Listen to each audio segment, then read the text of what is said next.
గాయత్రి అర్చక యాజ్ఞిక సేవా సంఘం ఆధ్వర్యంలో మిల్క్ ప్రాజెక్ట్ భీమనవారిపేట వద్ద వేంచేసి ఉన్న శ్రీ గంగానమ్మ వారి దేవస్థానంలో మొదటి రోజు శ్రీ బాలత్రిపుర సుందరదేవిగా భక్తులకు దర్శనమిచ్చారని సేవా సంఘం అధ్యక్షులు వెన్నకోట శ్రీనివాసరావు శర్మ తెలిపారు. గురువారం ఆలయంలో కలశ స్థాపన, హోమాలు వంటి కార్యక్రమాలు నిర్వహించారు. భక్తులు 11 రోజుల పాటు భవానీ దీక్షలు స్వీకరించారని అన్నారు. గంగానమ్మ వారి దేవస్థానంలో దేవీ శరణవరాత్రులు అంగరంగ వైభవంగా మొదలయ్యాయని, ఆలయంలో అర్చకులు పశుపతి రామకృష్ణ భక్తులకు ఎటువంటి ఇబ్బందులు కలగకుండా దర్శనానంతరం భక్తులకు తీర్థ ప్రసాదాలు అందజేస్తున్నారని సందర్భంగా ఆయన తెలిపారు.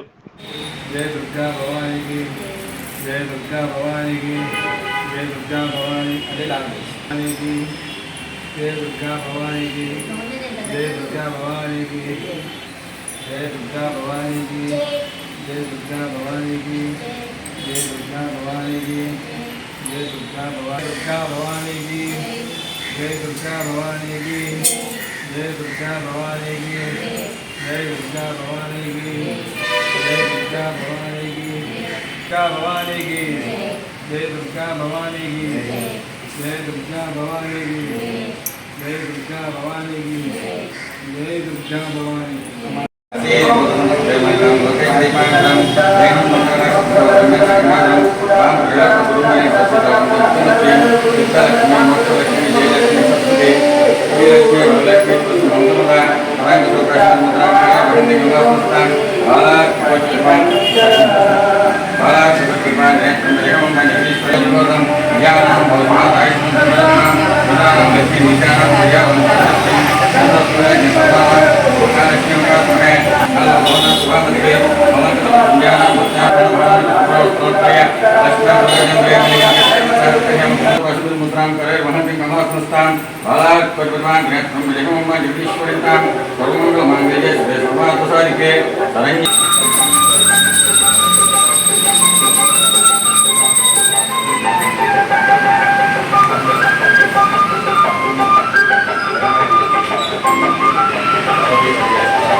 నమః. హరి ఓం. నా పేరు వెన్నకోట శ్రీనివాస శర్మండి. మాది శ్రీ దుర్గా గాయత్రి అర్చక యాజ్ఞిక పురోహిత సేవా సంఘం అధ్యక్షునిగా మాట్లాడుతున్నానండి.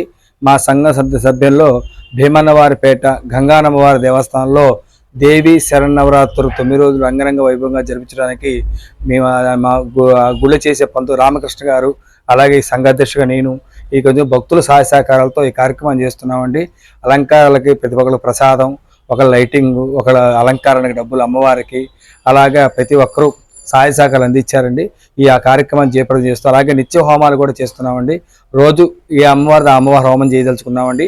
అలాగే ఈరోజు దేవీన స్టార్ట్ అవడం వల్ల భవానీ దీక్ష కూడా ప్రారంభించామండి. భవానీ దీక్ష మాలధారణ కూడా చేయటం, అలాగే ఆదివారం నాడు ఇరుములు కట్టడం జరగడం జరుగుతుందండి. నా సర్వే జన సుఖినో భవంతు, సన్మంగళాని భవంతు. Like, subscribe and press the bell icon for new updates.